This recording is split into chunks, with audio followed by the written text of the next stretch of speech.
land area, based on population, and equal sharing among the provinces.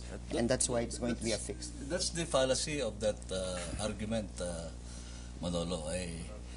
Because remember that that 561 million, which is supposed to be allocated to Quezon del Sur, one half of that will go to salaries and wages of the new bureaucracy of Quezon del Sur. And remember, the 20% development fund is reckoned from the era of the LGU. So if assuming that the share of Quezon del Sur will be 561 million, 20% of that will be about divided by 5, about 120 million. So you're saying even less than what they're getting Even now? less. Now, there's a question here that came from Steve through Plurk. Now, some local politicians also want to redistrict Davao City from 3 districts to 5. Now, will this allow third-termers to run again? I guess, Congressman, this is for you to answer, because will it allow you, for example, to run again because you'll be in a fresh province? Well, that will be a legal question. Technically, I still have 1 term. So if the province will be divided, I think that I'd be considered as running for my first term in the new province. So with regard to the question, I think anybody can raise that to the Supreme Court and ask for an interpretation. There's another question here from Erwin, also sent through text. Why is the Quezon Province Catholic Church pushing this, and what do they get out of it? Well, they don't get anything, but they see the development of barangays. They see quicker reaction to the services needed by the different barangays. So all what the church wants is that the issue of poverty be addressed faster. We're not saying that if the province is divided into 2, that automatically all these problems will disappear. No, the problems will remain, but at least we can manage it, we can plan for it. And in reaction to what Attorney Pulgar mentioned about the number of personnel that would be hired by the new province, again, it is up to the new province how many people it would want to hire. It can limit it. If it has a vision on what kind of development it wants. But you're the guys who have the vision. So well, how many are you going to create? What are you going to do? Are you going to keep it to the current government employees, or no? We will start from scratch. We will just put in, because the problem right now is there's so many casuals.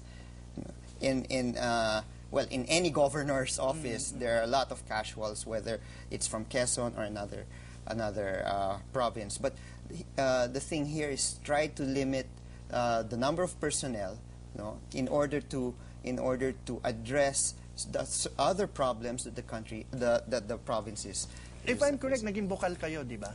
Yeah, so can you give your answer whether this? Well, first of all, I just would like to react on the Congressman Erin's. Well, first of all, there is a new province, Manolo. So the first issue here is you have to create the Capitolio.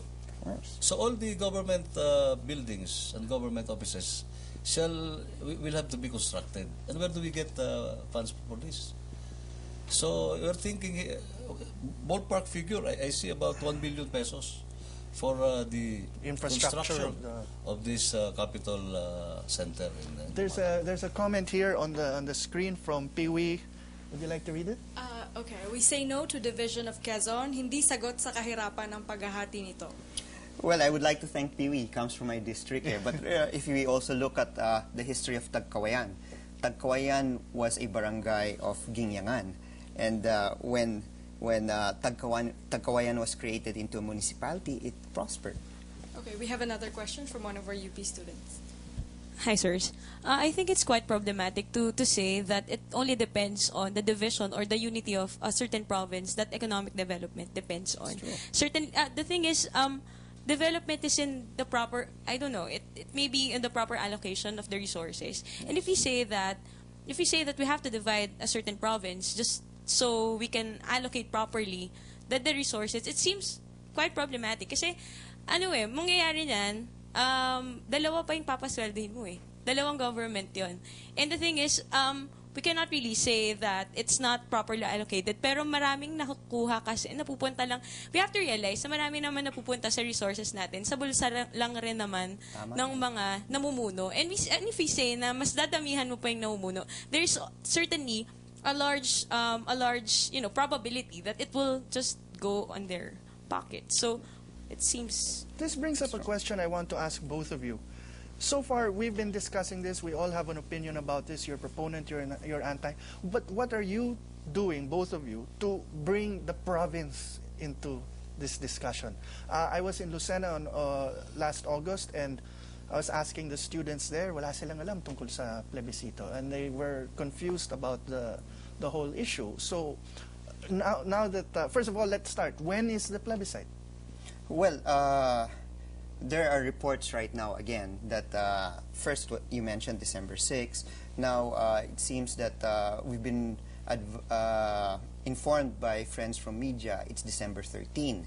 But again, like I said, until the COMELEC comes out with an official resolution pegging the date on a specific day, then it is very hard to say when the plebiscite will happen. Okay, so it could be as soon as a month. Now, is a month enough for a proper debate, and what are the two of you going to do to get that debate going? Well, in the part of the 4th District of Quezon, we are already launching our campaign teams that would visit the different barangays and again inform them about the bill, why this bill was passed, and what are the pros and cons based on the arguments that we've been hearing. And what are you going to be doing?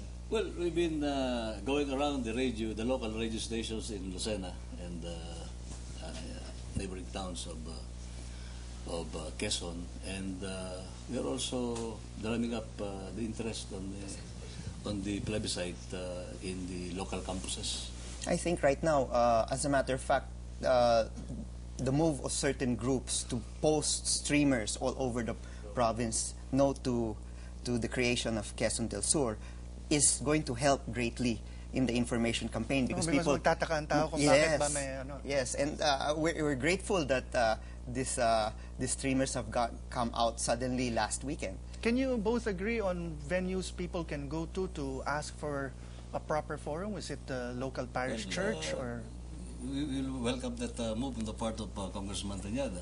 Okay, we have a comment here from Doy Mijares through text. Why not just create departments that focus on special needs of outlying areas? It's cheaper than creating new provinces.